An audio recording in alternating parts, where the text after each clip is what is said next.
মহাশিৱৰাত্ৰিৰ বাবে সাজু হৈছে ঐতিহাসিক শিৱসাগৰৰ শিৱদৌল। শিৱসাগৰত 5 দিনীয়াকৈ অনুষ্ঠিত হ'ব মহাশিৱৰাত্ৰি। শিৱৰাত্ৰি বুলিলে বিশেষ হৈ পৰে ঐতিহাসিক শিৱসাগৰ। শিৱৰাত্ৰি কাষ চাপি অহাৰ লগে লগে দেশৰ বিভিন্ন প্ৰান্তত থকা মহাদেৱ শিৱৰ মন্দিৰ, দৌল আদি সকলোতে প্ৰস্তুতি চলোৱা পৰিলক্ষিত হৈছে। দেশৰ বিভিন্ন প্ৰান্তৰ সমান্তৰালভাৱে ঐতিহাসিক শিৱসাগৰৰ শিৱদৌলত শিৱৰাত্ৰিৰ প্ৰস্তুতি চলাইছে। মহাদেৱ শিৱক আৰাধনা কৰা পৃথিৱীৰ ভিতৰতে অন্যতম গুৰুত্বপূৰ্ণ স্থান হিচাপেও জনা যায় ঐতিহাসিক শিৱদৌলক। আহোম শাসনৰ সময়ত নিৰ্মাণ কৰা ঐতিহাসিক শিৱদৌলৰ যথেষ্ট তাৎপৰ্য আছে।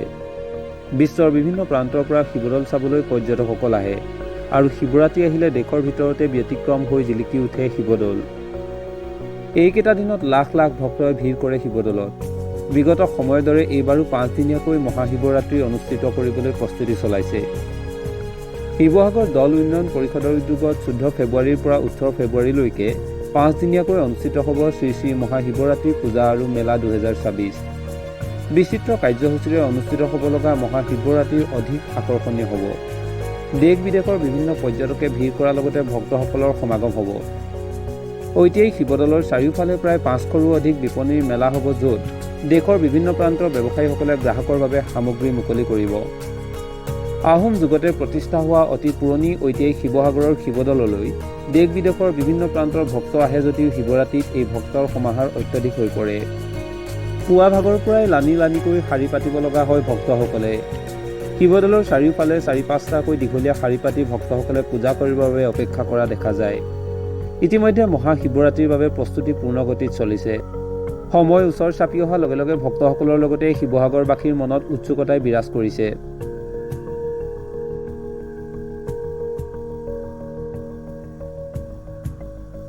পাঁচদিনীয়া বিস্তৃত কাৰ্যসূচীৰে অহা 14 তাৰিখৰ পৰা 18 তাৰিখলৈকে ঐতিহাসিক শিৱসাগৰৰ শিৱদৌলত মহাশিৱৰাত্ৰি আয়োজন কৰা হৈছে।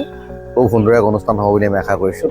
দেশ বিদেশৰ পৰ্যটকসকলেও ইয়ালৈ ক্ৰমান্বয়ে আহিছে আৰু ভাৰতবৰ্ষৰ বিভিন্ন প্ৰান্তৰ ব্যৱসায়ীসকল ইয়ালৈ আহিছে আৰু সাংস্কৃতিক অনুষ্ঠান আমি ৰাখিছোঁ 14 তাৰিখৰ পৰা 18 তাৰিখলৈকে কণ্টিনিউৱাছলি সাংস্কৃতিক অনুষ্ঠান চলিব আৰু লাখ লাখ ভক্তৰ সমাগম হ'ব, যিহেতু গত কেইবছৰতো সিমান ভক্তৰ সমাগম ঘটিছে।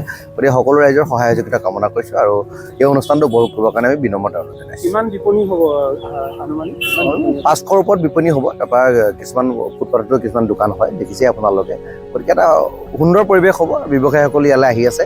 ক্ৰমান্বয়ে আমাৰ দোকান ইতিমধ্যে চলি শেষ হৈ গৈছে আৰু খুবেই সুন্দৰ অনুষ্ঠান হ'ব বুলি আমি আশা কৰিম। বাহিৰৰ পৰা কিমান বিপণী আহিছে?